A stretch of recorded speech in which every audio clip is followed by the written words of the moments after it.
普段私たちが車を買うって考えるときって、なんていうのか、新しいスニーカーを選ぶような感覚に近いですよね。なるほど。自分の足で走るために選ぶってことですね。そうなんです。少しでも快適で自分のスタイルに合った道具を選ぶというか、でも、もしその靴がですね、自ら意思を持って歩き出して、あなたを背負って目的地まで運んでかれるとしたらどうでしょそれはもう靴選びの基準が全く変わってしまいますね。う。突然、履き心地よりもその靴の知能をどれだけ信用できるかっていうところに変わってしまうんです。というわけで、今回の深掘りへようこそ。よろしくお願いします。今、2026年現在なんですが、自動車業界はまさに首が鞭打ちになりそうなほどのものすごい劇的なパラダイムシフトの真っ只中にあります。はい。本当にものすごいスピードで変化しています。リスナーのあなたも覚えていると思うんですが、数人まで未来は全て EV だみたいに約束されていたはずですよね。メディアもこぞってそう報じていましたからね。なのになんだか最近明らかに風向きが違いますよね。突然世界中の巨大メーカーが急ブレーキを踏んで何兆円もの血を流しているような状態です。そうですね。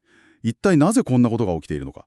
車がただの移動手段から動く空間へと変わる未来の全体像を、今日は情報源の様々な記事や分析メモをもとに、あなたと一緒に解き明かすのが今回のミッションです。はい。さて、これを紐解いていきましょう。あの熱狂的の EV シフトのニュースから一体何が変わったんでしょうか。完全にフェーズが変わったと言えますね。数人前の強気な予測グラフからすると、現状はかなりスローダウンしているように見えるんです。スローダウンですか。はい。ただ、ここで誤解してはいけないのは、EV 市場の成長自体が完全に死んだわけではないということなんです。売れていないわけではないと。ええ。期待されていたような垂直立ち上げの右肩上がりにはなっていないということですね。実際のデータを見ると、グローバルの新車販売約9000万台のうち、EV は1300万台から1400万台程度です。なるほど。伸び率が明確に鈍化しているんですね。そうなんです。でも、伸び率が鈍化したっていうだけで、巨大な自動車メーカーがここまでパニックになるものですか？なんか、特にアメリカ市場の環境が激変しているって情報源にもありましたけど。はい、そこが非常に大きなポイントですね。ここでちょっとこれをお聞きのあなたにもクリアにしておきたいんですが。はい、大事なところですね。これからお話しするのは、あくまでアメリカ市場のデータと政策の客観的な分析であって、私たちは決して右とか左とかの政治的立場に賛同しているわけではありません。もちろんです。どちらかを支持しているわけではなくて、単に情報源に記載された事実をお伝えするだけですね。その通りです。その前提でお話しすると、2025年に発足したトランプ政権による政策の大幅な見直しが、市場のルールを根本から変えてしまったんです。なるほど。つまり消費者のインセンティブとかビジネスのルールがどう変わったかっていうファクトですね。バイデン前政権が進めてきた EV の購入支援策、いわゆる巨額の補助金や連邦レベルでの厳しい環境規制が、現政権になって大幅に巻き戻されました。それによってどうなったんですか？一般の消費者にとってわざわざ高い EV を買う経済的なメリットが薄れてしまったんです。同時にメーカー側にとっても EV に注ぎ込んだ巨額の投資を回収する道筋が立たなくなってしまったんですね。なるほど。それが信じられないような巨額損失のニュースにつながるわけですね。そういうことです。確か情報源によると、アメリカのフォードが彼らの屋台骨である主力ピックアップトラックの F150 の EV 化から撤退して EV 事業全体の見直しを図ったんですよね。はい。非常に大きな決断でしたね。で、その結果、計上した損失が、なんと約195億ドル。日本円にして約3兆円ですよ。凄まじい額ですよね。さらに、日本のホンダも EV 関連で約1兆6000億円もの損失を出している。ちょっとこれ、桁が大きすぎて想像もつきません。へえ。なぜこれほど出血が大きくなるかというとですね、既存の自動車メーカー、いわゆるレガシーメーカーというのは、金属を曲げてエンジンを作るという100年続いたハードウェアのサプライチェーンに最適化されているからなんです。なるほど。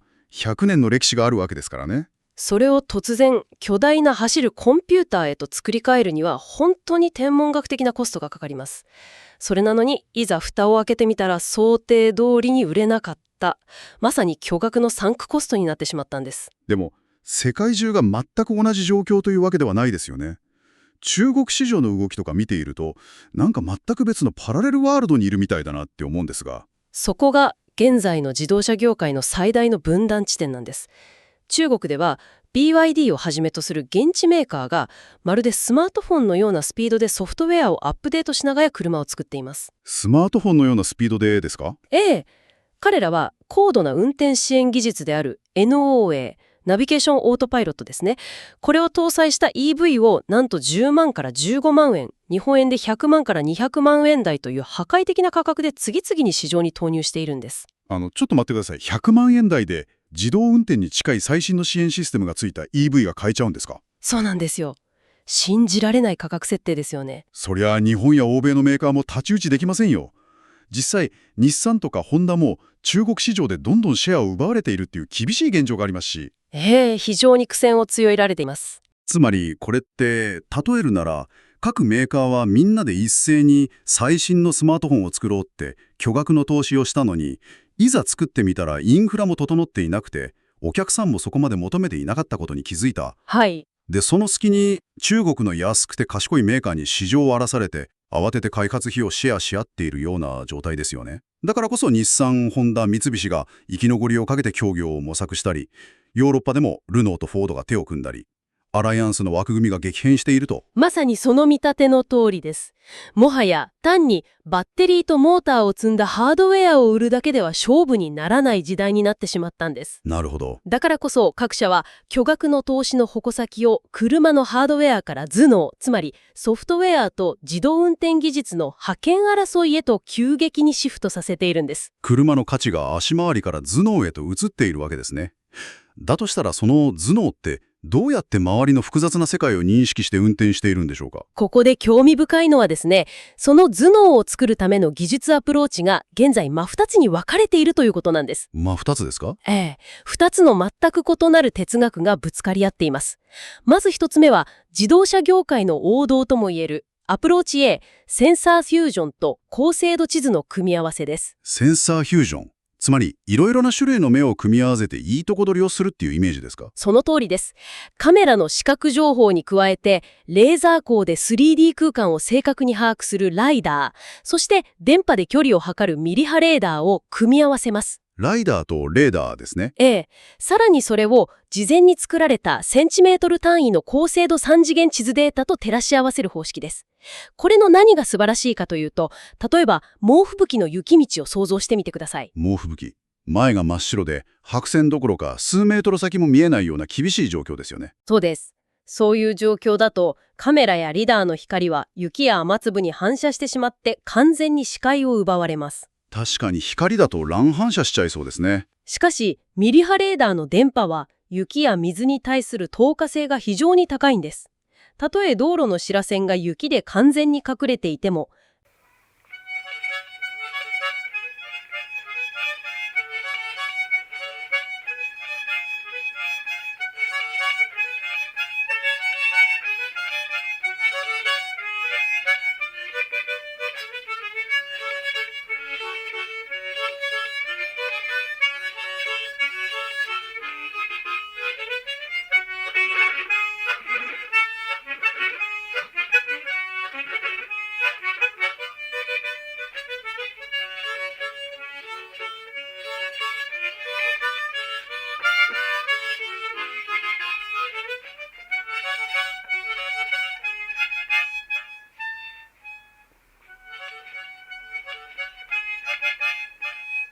レーダーが雪を突き抜けて周囲のマップを作成し、高精度地図と照合して、今車は車線の真ん中を走っていると正確に特定できるんです。それはすごいですね。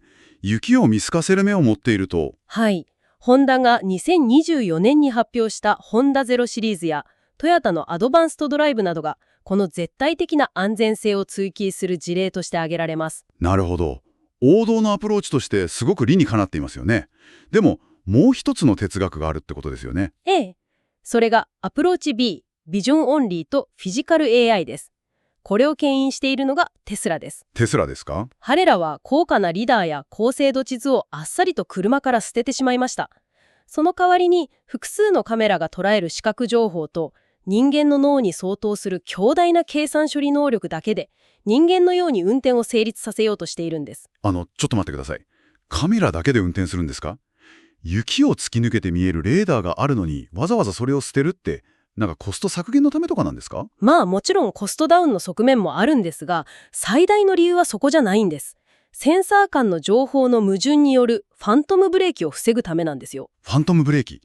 矛盾ってどういうことですか？かつてカメラは前方に障害物はないと言っているのに、レーダーは端の金属の継ぎ目を壁だと誤認してしまうようなことがありました。その結果、システムが混乱して、何もない高速道路で突然フルブレーキを踏んでしまう現象が起きたんです。うわぁ、それは危ないですね。情報が多すぎることが逆にノイズになって AI をパニックにさせていたと。その通りです。だからテスラは、人間だって目と脳だけで運転しているじゃないかと割り切って入力を視覚のみに絞りました。その分 AI の判断力を極限まで高めているんです。これによって地図がない未知の道でも走れるという汎用性の高さを手に入れました。なるほど。ただこれを実現するためには絶対条件があります。膨大なデータを瞬時に処理するエッジコンピューティングです。クラウドではなく車体側で処理するってことですか？ええ。NVIDIA のアルパマヨというプラットフォームやテスラが独自に内製化している AI4 とか AI5 といった強大なチップがまさにレベル4以上のようになっているんです。なるほど。でもここからが本当に面白いところなんですが、人間の目だけで運転するという考え方は確かに理にかなっているようには聞こえます。はい。でも人間だって吹雪の中では前が見えなくて運転できませんよね。だからこそ雪を見透かせるミリ波レーダーのような人間を超える目を持つ王道アプローチの方がリスナーの私たちや私が実際に乗るならはるかに安心できる気がしませんか？ええ。まさにそこが多角的な視点として非常に重要なポイントです。AI の汎用性を取るか、センサーによる絶対的な安全性を取るか。ただこうした AI とセンサーの進化はもはやテストコースの中だけの話ではないんです。と言いますと、実際にこれらを搭載したロボタクシーがすでに街に放たれ始めているんですよ。もう現実の社会に出てきてるんですね。はい。2026年現在、アメリカではウェイモーやウーバーとリビアンが組んだりしてレベル4の実用化の波が来ていますし、中国でも急速に広がっています。日本でもテストは進んでますよね。日本でも福井県永平寺町や日立市、羽田周辺などで自動運転バスが広がり、2030年までに100カ所以上の導入を目指している状況です。100カ所ですか？一気に身近になりますね。特に象徴的なのがテスラのセリオセレオサイバーキャブですね。これにはハンドルやペダルがないだけでなく、物理的な充電ポートすらありません。専用パッドの上で完全自動のワイヤレス充電を行うんです。ケーブルも刺さないんですか？人間の介在を完全に排除したエコシステムの全貌がそこに見えます。すごいですね。でも技術がそこまで完成しつつある一方で、現実の社会システムと衝突している現状もありますよね。なんか立ちはだかる社会の壁みたいな。そうなんです。非常に重大な岐路に立たされている事例として、ホンダが GM やクルーズと計画していた東京でのロボタクシー、オリジンの計画があります。箱型の無人タクシーですね。しかし、アメリカでのクルーズの人身事故をきっかけに GM が撤退し、この東京の計画は白紙撤回に近い状態になってしまいました。一つの事故が社会実装の壁になってしまったと。他にも自動運転特有の課題ってありますよね。はい。例えばコミュニケーションの問題ですね。歩行者のお先にどうぞという身振りが AI には理解できず、立ち往生してしまうんです。つまり、車としての知能はすでにプロドライバー並みでも、アイコンタクトや手の合図といった人間社会の暗黙のルールという空気が読めない転校生のような状態なんですね。まさにその表現がぴったりです。他にも消防車などの緊急車両への対応の難しさもあります。さらに、避けられない事故の際に誰の命を優先するかというトロッコ問題の現実化や、事故の責任は所有者なのかシステム提供者なのかといった法的倫理的課題も山積みです。もしあなたが自動運転の車に乗っていて、システムがハッキングされてコントロールを奪われたらって想像すると、セキュリティの壁は技術以上に深刻ですよね。本当にその通りです。ただ、これら法律やインフラといった社会の壁さえ乗り越えれば、私たちの移動の概念そのものが根底から終わることになります。移動の概念が起こる。具体的にはどうなるんでしょうか？運転席やハンドルが不要になったとき、車はただの移動手段から動く空間へと進化するんです。例えば、トヨタの2026年型 E パレットがその良い例です。E パレットですね。はい。これは単なる乗客輸送ではなくて、動くオフィスやミーティングルーム、移動カフェ、ホテル、宅配スペースなど、用途に合わせて自由にカスタマイズできるプラットフォームなんです。なるほど。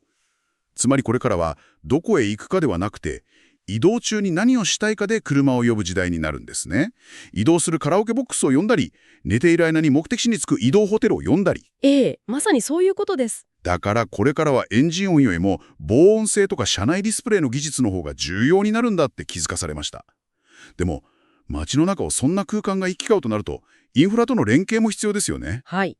そこが重要でして、V2I と呼ばれるインフラとの連携による空の管制塔の概念があります。空の管制塔ですか。ええ、トヨタや情報通信研究機構の研究なんですが、交差点の電子カーブミラーと連携して、視覚から飛び出す子供を AI が事前に察知して事故を未然に防ぐ仕組みなどが想定されています。それはすごい。街全体がセンサーになるような感じですね。その通りです。そうなると、都市のデザイン自体も変わる可能性があります。駐車場が不要になり、人間のふらつきがないので車線の幅が狭くなり、空いた土地に新たな施設が建てられる。リスナーの皆さんの日常風景がガラリと変わるはずです。いやー、面白いですね。さて、今回の深掘りもあっという間に時間が来てしまいました。情報量が多かったので、少し総括しましょうか。そうですね。まず、EV 市場は成長が鈍化し、トランプ政権の政策転換もあって、巨大な再編の波が来ています。一方で、車の頭脳をめぐる争いでは、王道のセンサーフュージョンとテスラのようなビジョンオンリーの2つの哲学がぶつかり合っている。はい。そして、ロボタクシーが現実の街に走りいますが、そこには法律やコミュニケーションなどの分厚い社会の壁がある。でもそれを乗り越えれば、E パレットのような動く空間が都市のデザインすら変えてしまう。そんな未来が待っているということでしたね。ええ、完璧なまとめだと思います。